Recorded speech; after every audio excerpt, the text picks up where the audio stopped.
할렐루야. 네, 우리 할렐루야 찬양대와 신뢰학단의 연주를 하나님께서 기쁘게 받으신 줄로 믿습니다. 오늘 우리 개회 찬송으로 만유의 주제, 이 찬송 가사 2절에 보면 봄 같은 기쁨 주시네, 이런 가사가 있습니다. 예배드리시는 우리 모든 성도님들에게 하나님께서 주시는 은혜와 기쁨이 충만하게 임하시기를 바랍니다. 오늘 말씀의 제목을 다시 한번 하겠습니다. 제자로서의 마음가짐. 우리는 지금 주님의 고난을 묵상하면서 그 뒤를 따르는 사순절기를 보내고 있습니다. 우리가 예수님을 닮은 제자로서 살기 위해서는 몇 가지 마음가짐이 필요합니다. 이 시간 그 제자도에 대해서 세 가지로 말씀을 나누고자 합니다. 첫째, 세속적인 영광을 내려놓을 마음을 가져야 합니다. 함께 합니다. 시작. 세속적인 영광을 내려놓을 마음을 가지자. 네. 130여 년 전 이 땅에 개화기가 이제 열려지는 그때에 기독교 복음이 전파되었고, 처음 예수를 믿게 된 사람들의 그 동기는 크게 보면 두 가지였습니다. 하나는 이 서양 복음인, 이 복음을 통해서 사회가 좀 달라지고 또 개인적인 발전의 계기가 되지 않을까 하는 그 기대를 가지고 신앙생활, 교회에 오는 사람들이 있었어요. 다른 한 사람들은 물론 이제 예수 믿고 구원받기 위한 복음적인 동기입니다. 그런데 이것이 1970년대에 들어서면서 그 예수 믿는 동기가 조금씩 달라지기 시작했습니다. 사회 변혁적인 동기도 아니고 순수한 복음적인 동기도 아닌 제3의 동기, 다름 아닌 예수 믿어 복받자라고 하는 축복의 동기로 바뀌었습니다. 때는 우리나라가 새마을 운동을 이제 펼쳐갈 때였고, 우리도 한번 잘 살아보세라고 하는 이 메시지가 뭐 밤낮 이 스피커에서 이제 나오고 뭐 이제 굉장했죠. 그런데 이 잘 살고 복된 삶을 이 땅에서 누리는 이거 보증해주는 믿음이 곧 기독교 신앙이다라고 하는 이거와 이렇게 매치되면서 복음에 대한 순수성을 잃어버리고 예수 믿고 잘 살자라고 하는 이것으로 바뀌어지게 되었습니다. 물론 예수 잘 믿어서 복 받는 것 귀한 일이죠. 예수 믿고 복 받는 거 이거 잘못된 것이냐? 이런 말은 아닙니다.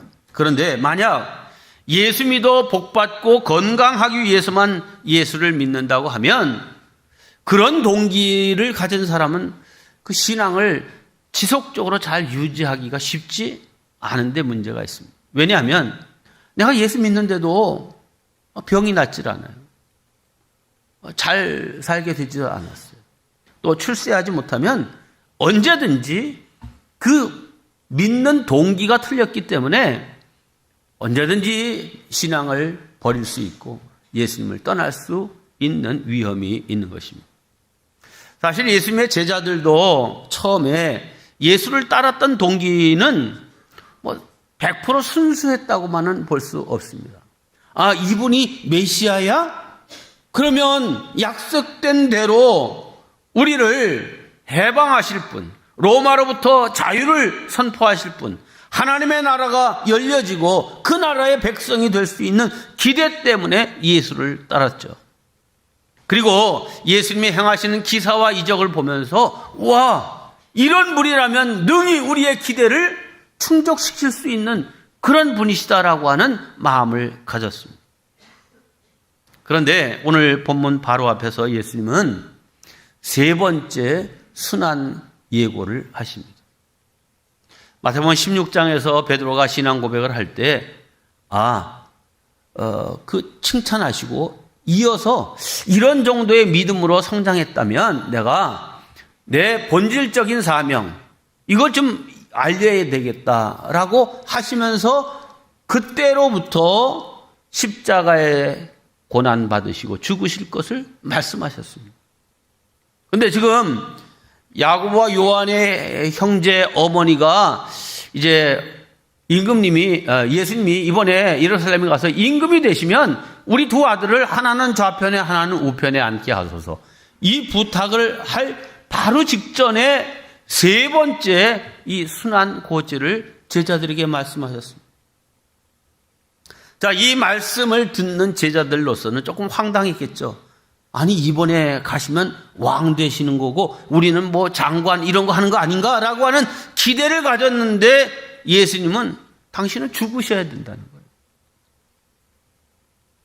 근데 하필 그때 야고보와 요한의 어머니가 와서, 예수님 아시죠? 우리 두 아들 예수님이 임금 되시면 꼭 좌의정 우의정 시켜주십시오. 자, 뭐 어떤 사람들은 치맛바람의 원조가 바로 야고보 요한의 엄마다 이렇게 얘기를 합니다. 네, 물론 어느 부모인들 자기 자식이 잘 되고 어디 가서 존경받고 인정받는 삶을 사는 것을 원치 않는 부모가 어디 있겠습니까? 자, 그런데 이런 치맛바람을 일으키는 야고보와 요한의 어머니를 바라보는 다른 10 제자들은 이 성경에 보니까 이렇게 얘기했어요. 10 제자가 듣고 그 두 형제에 대해서 분히 여기거늘. 왜 분했겠어요? 아, 니들이 그러면 좌의정 우의정 다 해먹으면 우린 뭐 하라는 거냐? 그러니까 다른 10 제자들도 사실은 똑같은 마음을 갖고 있었다는 사실을 자, 이 표현에서 알 수 있습니다. 한마디로 지금 예수님을 따르는 동기가 본질이 변질되어 있다라고 하는 사실을 알 수 있습니다. 자, 그렇다면 여기서 저와 여러분이 예수 믿는 동기는 무엇입니까?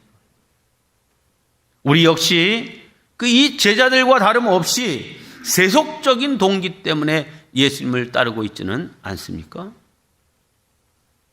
자, 그런데 주님은 이런 제자들의 요청 앞에서 오히려 세속적인 영광을 내려놓아야 한다고 말씀하십니다. 26절입니다. 너희 가운데서 크게 되고자 하는 사람은 누구든지 섬기는 사람이 되어야 한다. 사단 마귀는 성도들이 교회와 주님을 위해서 십자가를 지는 것을 싫어합니다. 그래서 언제나 달콤한 목소리로 십자가를 부인하고 헛된 영광을 구하게 합니다. 하지만 주님은 이렇게 말씀하십니다. 누구든지 나를 따라오려거든 자기를 부인하고 자기 십자가를 지고 나를 따를 것이니라. 왜냐하면 헛된 영광에 눈이 어두운 사람은 결코 십자가를 지지 않습니다. 공자의 논어에 보면 이런 문구가 나오죠. 군자 유어의, 소인 유어이. 군자는 매사에 의를 따라 생각하지만 소인은 매사에 이익을 따라 생각한다는 거죠. 네, 여기 공자가 지적하는 대로 소인배들의 문제는 늘 자기 이익만을 생각하는 것이 문제입니다. 그런데 제가 보기에는 이 소인배들의 진짜 문제는 진정한 이익이 무엇인지를 모른다는 데에 있습니다. 어느 것이 무엇이 우리의 삶에 참 이익이 되고 손해가 되는지를 모르는 것입니다. 그거 헛된 것인데 그거 진짜인 줄 알고 그거 구하고 있다 이죠. 바라기는 저와 여러분 헛된 영광에 눈이 어두운 사람들 되지 않기를 바랍니다. 오늘 27절에 이렇게 말씀했습니다. 너희 중에 누구든지 으뜸이 되고자 하는 자는 너희의 종이 되어야 하리라. 주님의 말씀을 따라서 묵묵히 십자가를 지고 주님의 뒤를 따르는 제자들이 다 될 수 있기를 주의 이름으로 축원합니다. 두 번째, 제자도의 두 번째는 섬김의 삶을 살겠다는 마음을 가져야 합니다. 함께합니다. 시작. 섬김의 삶을 살겠다는 마음을 가져야 한다. 네. 28절에 이렇게 말씀하시죠. 이게 예수님의 사명 선언문, 내 삶의 목적을 선포하신 말씀입니다. 인자가 온 것은 섬김을 받으려 함이 아니라 도리어 섬기려 하고 내 목숨을 많은 사람의 대속물로 주려 함이라. 네, 예수님은 당신의 걸어갈 길이 바로 이런 길이고 나를 따르는 제자들의 길은 지배하는 자의 길이 아니라 섬김의 길이라고 분명하게 말씀해 주셨습니다. 네, 우리가 예수를 믿고 제자가 되었습니다. 그런데 우리가 제자가 되었어도 우리 마음 깊은 곳에 도사리고 있는 지배의 욕구를 극복한다는 것은 아주 쉬운 일은 결코 아닙니다. 이 지배의 욕구는 인간 내면 속에 뿌리박고 있는 아주 그 인간 욕구의 아주 깊은 이제 근원적인 욕구 가운데 하나입니다. 그래서 이제 인간 관계를 위협하는, 인간 관계를 깨뜨리는 그 모든 그 근저를 들여다보면 바로 이 지배 욕구의 문제죠. 옛날에 시어머니와 며느리가 뭘 가지고 다투는 거예요? 이게 광 열쇠를 누가 쥐고 있느냐, 누가 이 광의 지배권을 가지고 있느냐, 이 싸움인 거예요. 네, 요새 남편과 아내가 이렇게 편안치만 않다라고 하면 누가 이 가정의 경제권을 가지고 있느냐, 남편의 월급이 어느 통장으로 들어가고 최종 이 무엇을 사고 이거 할 때 결재권자가 누구냐, 이게 그냥 우리 같이 부부니까 이거 다 의논해서 다 같이 하는 거 아니야? 이렇게 생각할 수 있지만요, 여기에도 소위 헤게모니가 있는 거예요. 이게 지금 남자에서 누구에게로 넘어간 시대에 살고 있습니까? 여자에게로 다 넘어갔죠? 네, 여기 우리 장로님도 그렇죠. 네. 교회도 그렇습니다. 교회도 누가 지배자냐, 누가 다스리느냐라고 하는 여기에 갈등이 있습니다. 특별히 우리 사회는 오랫동안 우리 사회를 지배해온 유교의 역기능적인 그러한 부작용, 다시 말하면 유교는요 모든 것을 계급화하고 서열화하는 특징을 가지고 있습니다. 남자가 높고 여자가 아래고 어른이 높고 어린이가 낮고 다 양반, 상놈, 다 사회를 계급화하고 서열화합니다. 여기에 이게 어떻게 보면 우리의 사회적인 문화라고 하는 의미로 또 때로는 미풍양속이라는 그러한 이름으로 우리에게 이것이 맞다라고 이렇게 주장하죠. 또 거기에 이제 우리 타락한 인간의 죄성이 같이 겹쳐져서 우리 사회는 좀 더 이렇게 수직적인 평등한 수평 문화가 아니라 수직적인 문화가 자리 잡고 있고, 또 이 수직적인 문화 속에서 내가 확실하게 섬겨야 될 사람이 누군지가 있는 것이 오히려 편안하게 여겨지는 그런 사람들도 있습니다. 예, 제가 이렇게 얘기 드리면 우리 사회에서의 혹은 교회 안에서의 지위나 서열을 아주 싹 무시하라 하는 그런 말은 아닙니다.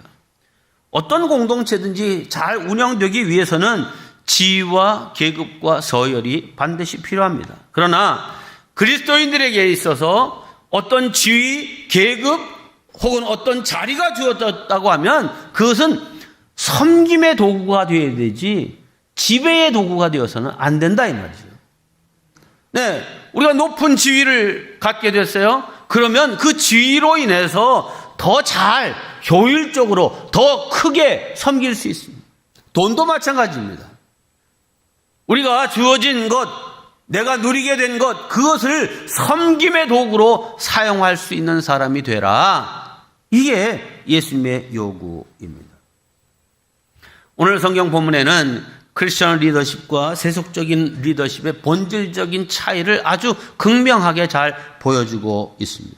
먼저 세속적인 리더십의 차이입니다. 마태복음 20장 오늘 25절에 보면 예수께서 제자들을 불러다가 이르시되 이방인의 집권자들이, 지금 예수님 당시는 로마 황제가 이 이스라엘을 지배하고 있던 때 아니에요. 그러니까 이방인의 집권자들, 황제, 또 황제의 명을 이어받은 그런 사람들, 실제로 다스리는 그런 사람들이 어떻게 하냐? 그들을 임의로 주관한다. 그들이 그냥 마음 먹은 대로 그냥 하는 거예요.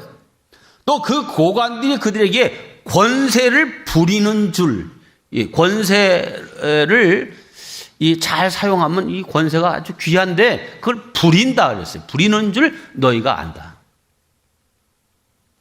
이게 이제 소위 봉건 시대에 왕이 모든 권위를 다 가지고 있고 왕의 말이 곧 법인 그런 사회의 특징이죠. 오늘 우리는 지금 민주 사회를 살고 있습니다. 민주주의가 뭡니까? 백성 민자에다 주인 주자. 백성이 주인된 사회에 우리가 살고 있는 것입니다. 어떻게 이렇게 왕 한 개인이 임의로 주관하고 모든 것을 마음대로 부리는 이 시대에서 백성들이 주인이 된 사회로 넘어오게 됩니까? 역사적으로는 1200년대에 1215년이죠. 소위 마그나 카르타 대헌장이라고 하는 여기에 영국의 존 왕이 서명을 하게 됩니다. 이 마그나 카르타의 중요한 요점은 모든 권세와 힘의 근거가 왕 개인에게 있지 않고 법에 있다라고 하는 겁니다. 다시 말하면 왕 한 개인의 명령이나 판단에 의해서 백성들의 자유나 생명이나 재산을 침해할 수 없고 오직 법에 의해서만 가능하다라고 하는 말이 마그나 카르타 대헌장의 핵심이죠.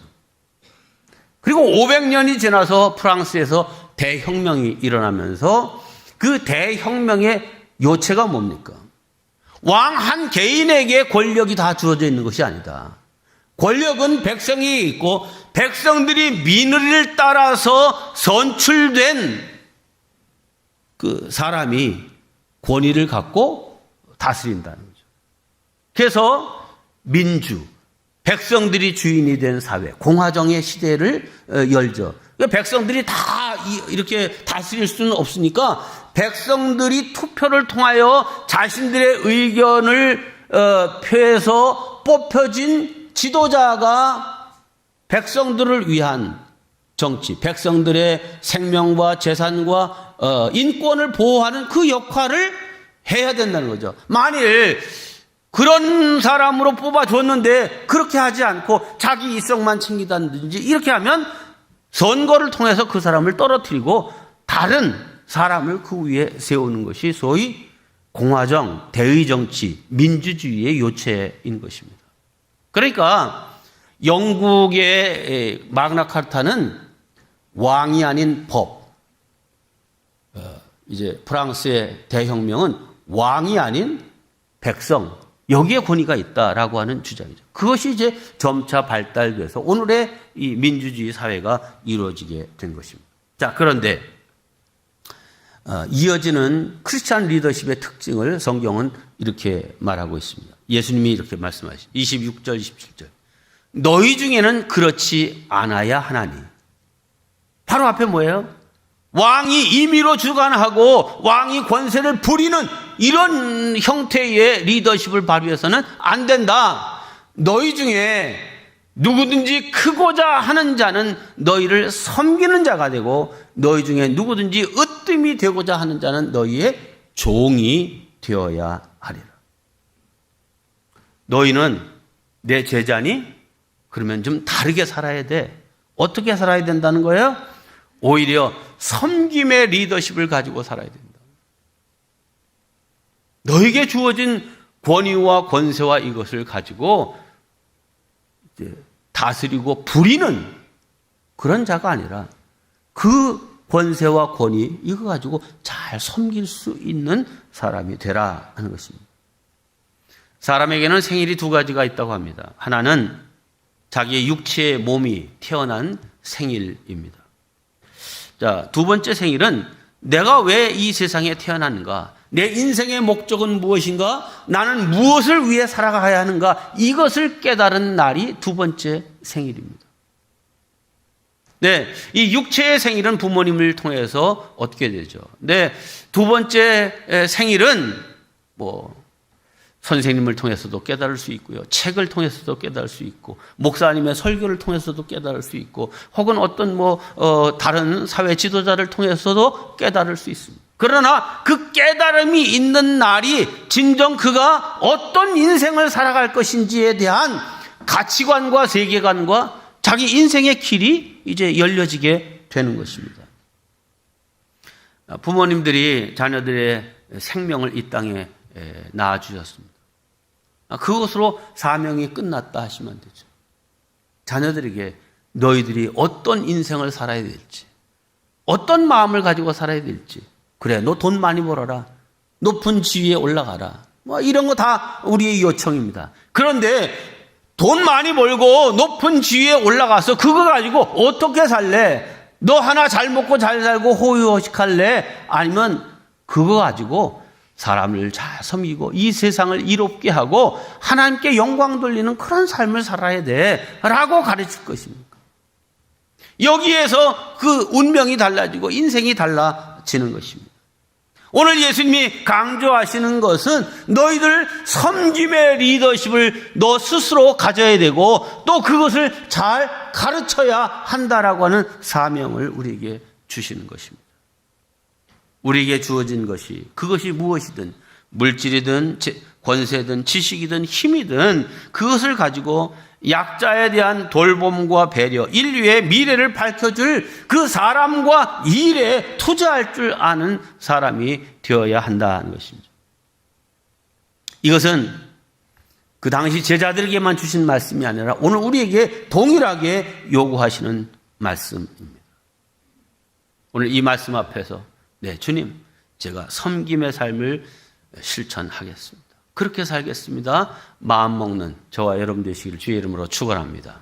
마지막 세 번째입니다. 이거 되게 덥지 않아요? 네, 저기 뒤에 좀 잘 조절해 주세요. 셋째, 주님으로 인해 고난이 온다면 기꺼이 받겠다는 마음을 가져야 합니다. 함께 합니다. 시작. 주님으로 인해 고난이 온다면 기꺼이 받겠다는 마음을 가져야 한다. 네. 이게 마지막 주님의 요구인데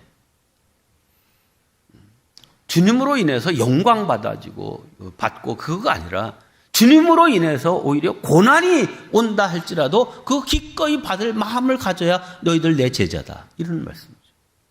자, 그런데 아까 야고보와 요한 엄마가 어떻게 요청합니다? 다시 한번 볼게요. 나의 이 두 아들을 주의 나라에서 하나는 주의 우편에 하나는 주의 좌편에 앉게 명하소서. 자, 이런 요청을 들은 예수님이 어떻게 반응하십니까? 22절입니다. 예수께서 대답하여 이르시되 너희는 너희가 구하는 것을 알지 못하는도다. 내가 마시려는 잔을 너희가 마실 수 있느냐?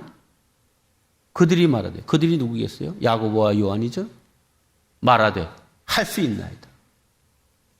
자, 이 말씀을 잘 생각해 보세요. 너희가 정말 뭘 구하는지 잘 모르고 구한다. 내가 마시는 잔 너 마실 수 있어? 마실 수 있죠. 근데 그들의 생각과 예수님의 말이 전혀 다른 거예요. 이 사람들의 생각은 예수님이 왕이 되시면 막 금잔에다가 아주 그냥 정말 좋은 포도주를 마시고 이러는 걸로 생각을 하는 거예요. 근데 예수님은 내가 마실 잔은 고난의 쓴 잔이다. 십자가의 잔이다. 너희들 내가 마셔야 될 잔이 무엇인지 알지 못하고 잘못 구하고 있다. 이렇게 말씀하고 있죠. 여러분, 예수님의 좌편과 우편에 앉게 해달라고 요청했어요.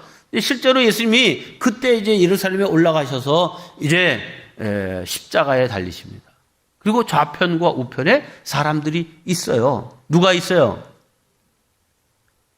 강도 둘이 거기에 십자가에 매달렸어요. 자, 그러니까 예수님의 오른편과 왼편에 있기 위해서는 뭘 져야 되는 거예요, 지금? 십자가 십자가를 져야 되는데 십자가를 지는 거 아니라 영광 받는 줄 알고 그 오른편과 왼편에 우리 두 아들이 있게 해달라고 요청하고 있는 겁니다. 그래서 너희들이 지금 구하는 것이 무엇인지를 모르고 구하고 있다. 내가 지금 십자가를 질 건데, 이 말씀 그렇게는 안 하세요 지금. 그렇지만 내가 십자가 질 건데 이 고난의 쓴 잔을 마시게 될 건데 쓸개즙을 먹게 되는데 너 그거 먹을 수 있어? 네, 먹을 수 있습니다 라고 대답했지만 실은 아니죠. 여러분, 예수님은 23절에 가서 앞으로 제자들이 겪게 될 일들을 일종의 예언적으로 말씀하십니다. 23절입니다. 이르시되 너희가 과연 내 잔을 마시려니. 왜 너희들 내 제자로서 계속 살다 보면 고난의 쓴 잔 마시게 될 거다. 네, 제자로서 제자 도를 지켜가려고 하면 고난의 잔 마시게 될 거다는 거죠. 네, 제자로서 살고자 하는 자에게 고난은 피할 수 없는 일입니다. 섬김은 고난을 요구합니다. 고난 없이 어떻게 섬길 수 있으며 땀 흘리는 일 없이 어떻게 섬길 수 있겠습니까? 그런데 만일 우리가 이렇게 예수 따라가는 길이 쓴 잔 마시는 일이고 고난과 섬김의 길로만 끝나고 그냥 그걸로 딱 끝이다라고 하면 예수 믿는 게 너무 억울하잖아요. 그걸로 그냥 끝이야. 그러면 예수 믿겠어요? 안 믿겠어요? 그래도 믿어야죠. 이거 엄청나게 믿음이 좋은 사람이고요. 난 안 믿어. 네. 예수님이 말씀하셨어요. 그걸로 끝이 아니다는 거예요. 그걸로 끝이 아니다. 그 고난 뒤에 우리가 누리게 될 영광에 대해서도 말씀했습니다. 23절 후반절이죠. 내 아버지께서 누구를 위하여 예비하셨든지, 여기 누구를 위하여 예비하셨든지는 정말 제자도를 가지고 주님의 제자로서 그 삶을 살아간 사람들을 위하여 예비된 그것, 그들이 얻을 것이다. 뭘 얻어? 하나님 나라에서의 영광, 네? 그것을 얻게 될 것이다 라고 말씀하십니다. 우리 신앙 선배들의 삶을 보면 그들이 고난을 이길 수 있었던 가장 큰 에너지는 바로 고난 저편에 예비하신 하나님의 영광, 여기에 대한 기대였죠. 지금 당장은 그 영광이 나에게 오지 않고 있어요. 눈물과 희생, 섬김, 이런 거죠. 하지만 하늘의 영광으로 나를 축복하실 날이 반드시 올 것이라고 하는 그 믿음으로 그 고난을 이겨낸 거죠. 사자에게 던져지고 칼로 목이 치우고 심지어 톱으로 그 몸을 쓰는 이런 이 고난을 당해도 그들이 두려움이 없이 그 고난을 받을 수 있었던 것은 우리의 생명이 이 땅의 생명으로 끝나는 것이 아니라 우리에게는 영원한 천국이 있고 부활과 영생이 있음을 믿는 이 소망이 확고했기에 죽음도 두려워하지 않았던 것이죠. 성경은 고난 저편의 영광을 우리에게 분명히 약속하고 있습니다. 로마서 8장 18절입니다. 생각건대 현재의 고난은 장차 우리에게 나타날 영광과 비교할 수 없도다. 개역성경 옛날에는 좋기 비교할 수 없도다 했는데 좋기는 빠졌어요, 왠지. 분명한 것은 우리가 이 땅을 살아가면서 예수 믿는 것 때문에 겪는 고난, 어려움, 힘든 것, 억울함, 속상함, 이거는 장차 우리가 받게 될 영광과는 비교할 수 없다는 것이죠. 그러므로 우리는 우리의 신앙생활을 좀 더 진지하게 할 필요가 있습니다. 우리가 믿는 예수님이 길이고 진리고 생명이시고 구원이시라고 하면 그 예수님 따르는 길에 만나는 여러 가지 고난과 역경, 어려움이 있다 할지라도 기꺼이 감당하는 그런 마음이 필요합니다. 예수님의 메시지는 오늘도 변하지 않았습니다. 당신이 이 땅에 오신 목적을 분명하고 단호한 어조로 말씀하셨습니다. 다시 한번 28절 말씀 봅니다. 인자가 온 것은 섬김을 받으려 함이 아니라 도리어 섬기려 하고 자기 목숨을 많은 사람의 대속물로 주려 함이니라. 네. 이런 예수님을 따르는 제자들인 우리들, 불신자들이, 세상 사람들이 걷는 길과는 달라야죠. 그들이 추구하는 인생의 기쁨과 즐거움, 이거 달라야죠. 그들은 이 땅에서 누리는 부귀영화, 향락과 땅에서의 만족을 추구하고 산다면 우리들은 하나님을 섬기다가 천국에서의 영광을 바라보고 살아야 합니다. 우리 예수님이 바로 그렇게 사셨습니다. 그 예수님의 삶을 한 성경에 딱 요약해 놓은 것이 빌립보서 2장입니다. 성경 보겠습니다. 빌립보서 2장. 그는 근본 하나님의 본체, 높으신 분이라는 거예요. 하나님과 동등됨을 취할 것으로 여기지 아니하시고 오히려 자기를 비워 종의 형체를 가지사 사람들과 같이 되셨고, 하나님이셨던 분인데 사람의 몸을 입고 이 땅에 오셨어요. 사람의 모양으로 나타나사 자기를 낮추시고 죽기까지 복종하셨으니 곧 십자가에 죽으십니다.